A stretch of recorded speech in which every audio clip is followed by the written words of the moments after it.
La lucha entre las ciudades-estado griegas abren el paso a un nuevo poder. Con Filipo, el reino de Macedonia sale de su anonimato y hace sentir su fuerza.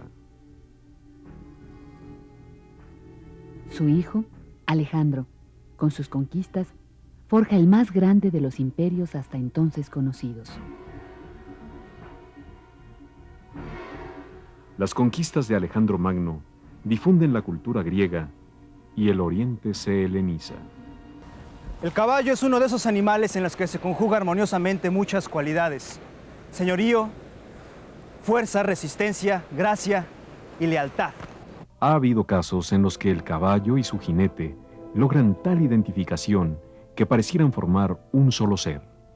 Algo así como los centauros, que eran personajes mitológicos, mitad hombres y mitad caballos. Esos casos se dieron mucho en aquellas épocas en las que los guerreros propiamente pasaban meses arriba de sus cabalgaduras en las largas campañas militares. Entre esos guerreros, montando en su caballo y marchando siempre al frente de sus hombres, abriendo con su espada las filas enemigas, Alejandro de Macedonia fue el gran conquistador, el Magno. Siglo IV antes de nuestra era. En la península balcánica dominaba un clima de tensión.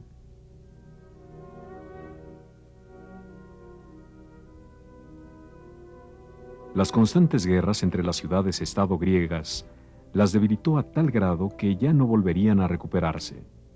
El mundo helénico comenzaba su ocaso.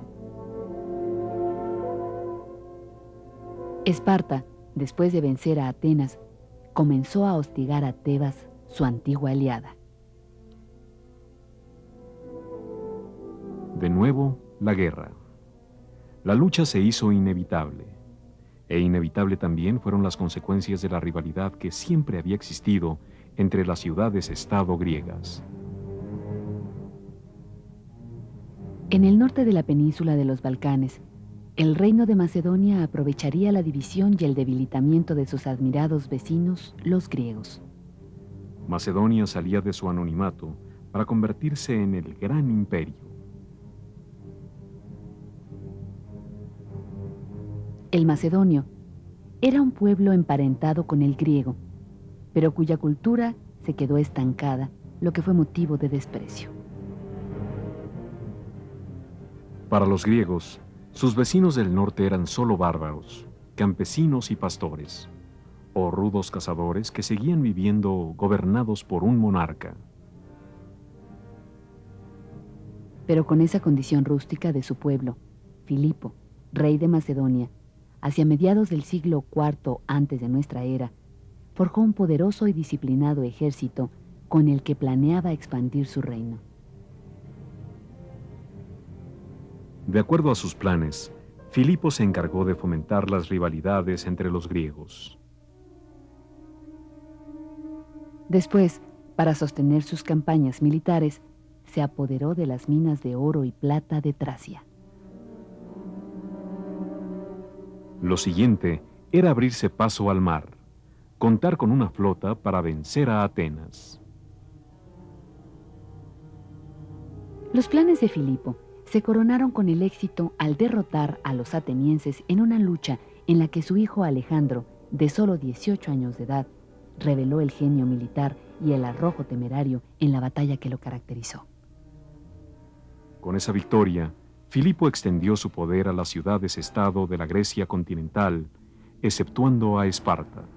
Y con la confederación que creara, une a los griegos para vencer al enemigo común, Persia. Pero con el asesinato de Filipo, la conquista y dominación del imperio persa la emprendería su hijo Alejandro. Alejandro reunía las cualidades que hicieron de él el gran conquistador. En él se combinaban el temperamento voluntarioso, implacable, y el arrojo guerrero, con la inteligencia objetiva de político y de genio militar.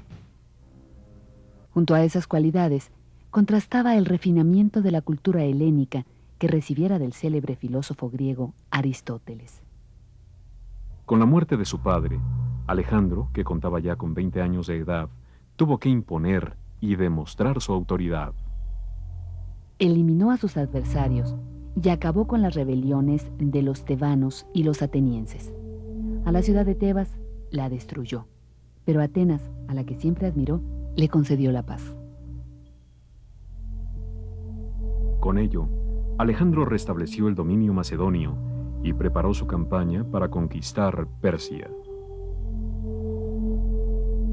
La conquista del imperio persa era una empresa por demás difícil. El imperio de los persas abarcaba un extenso territorio que iba desde la India y el mar de Aral hasta Egipto. Tan grande dominio estaba compuesto por diversos pueblos sometidos. Cada uno con su propia lengua y costumbres y con geografías tan variadas que iban de las zonas más frías a los más candentes desiertos.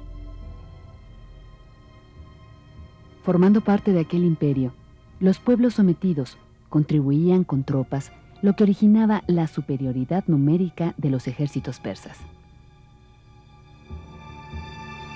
Confiado en la superioridad de sus tropas y en el conocimiento de su territorio, Darío III, el rey persa, menospreció a la partida de bandidos, como calificó a las fuerzas macedónicas. La actitud de Darío III favoreció a Alejandro, que desde su llegada al Asia Menor comenzó con las conquistas que le merecieron el título de el más grande, el mejor, el magno.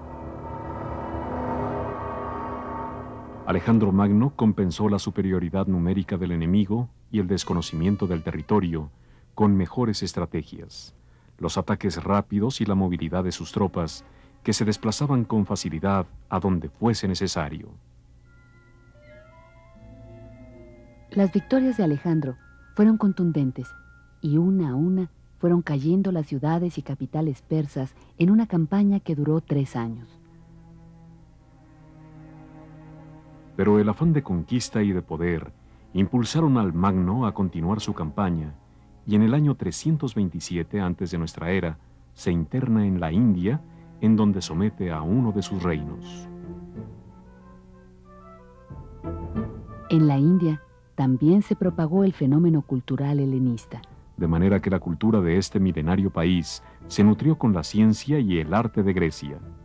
Pero también Occidente se enriquecería con la ciencia y las doctrinas religiosas de la India. La carrera de Alejandro Magno solo la detuvo la fiebre palúdica que le dio muerte a los 33 años de edad. Pero su imperio se extendió desde el río Indo hasta Egipto. La conquista de un imperio, el cambio de un nuevo monarca impetuoso y decidido, cuya cultura, lengua y tradiciones son diferentes a las de los pueblos sometidos, tuvo que traer consecuencias. A la par de sus victorias, Alejandro fue organizando su imperio en Oriente. Fue construyendo nuevas ciudades y en estas y en las antiguas estimuló el comercio y reactivó la circulación de la moneda a partir del tesoro persa que mandó fundir.